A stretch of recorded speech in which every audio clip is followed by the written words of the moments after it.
Good morning and welcome to your Farm and Home Show. I'm Kristi Shive, and this morning we're visiting with LaToya Drake. She's a program coordinator for the University of Kentucky's Nutrition Education Program.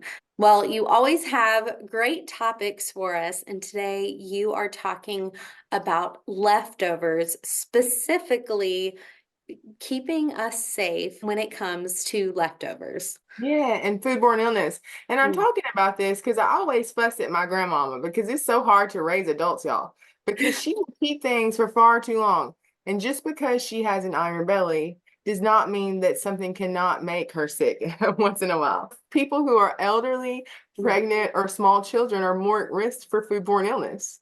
Just to start, we need to make sure that we're cooking our food to the proper temperature, right? We want to start with good food that's not going to get anybody sick. So we want to cook red meats to the internal temperature of 145 degrees. We want to cook ground meats to 160, 165, and we want to cook poultry to 165 degrees. So we want to cook things to the temperature that they need to be in the first place. And keep a food thermometer on hand because that really is the only way that you can tell that something is cooked to the proper temperature. We might be able to look at things and see things, and I'm not gonna lie, I don't honestly always use a food thermometer. So when we're cooking for large crowds, we want to make sure that we're testing that meat and our other things to make sure that they're done, right?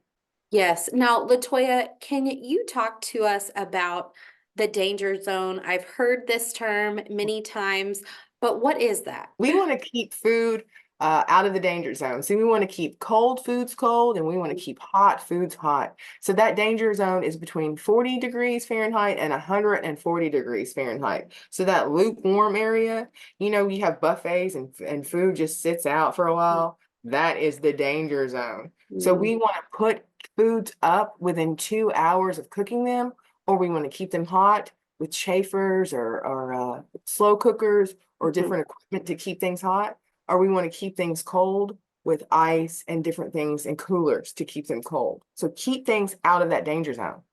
Such an easy concept, keep cold foods cold, hot foods hot. But we know that when it comes to those big gatherings, it's easy to forget about the food that's sitting on the counter. And that's really when that bacteria can build Just up. and you can't always smell it and you can't see it, right? So we want to put things up within that 2 hour window. So talking about leftovers, we've cooked our food properly. Now what do we do, LaToya? We want to make sure that we're cooling it rapidly, right? So to cool things rapidly, we want to make sure that we're putting things into smaller containers, and we want shallow containers, right? Not deep containers. We might want to cut things into smaller portions so that's going to cool quicker. Because the point of this is to keep it out of that danger zone, right? Okay. And we also want to put food directly into the refrigerator. I know sometimes we set it out, we're like, let's let it cool. But we want to just go on and put it in the refrigerator. Even if you leave a little area for venting open, like on the container that you use, I might leave it open a little and just stick it on in there so you don't forget it. So it gets out of that danger zone quicker. Put that food up rapidly, cool it rapidly. Now, when it comes to storing in the refrigerator, how Yeah. how long are leftovers good for? So leftovers, guys, are good for 3 to 4 days in the refrigerator. Do you got that? 3, 4 days maximum, not an entire week. That Mm. rotisserie chicken is not going to last a week in the refrigerator.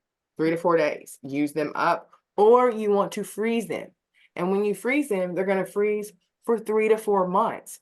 And in fact, when you freeze things, Kristi, that's going to last indefinitely. Actually, it's going to be you can eat it safely, indefinitely. However, the thing with freezing things longer is the quality of that frozen product. Okay. It's not going to taste as good. It's going to be freezer burnt, right?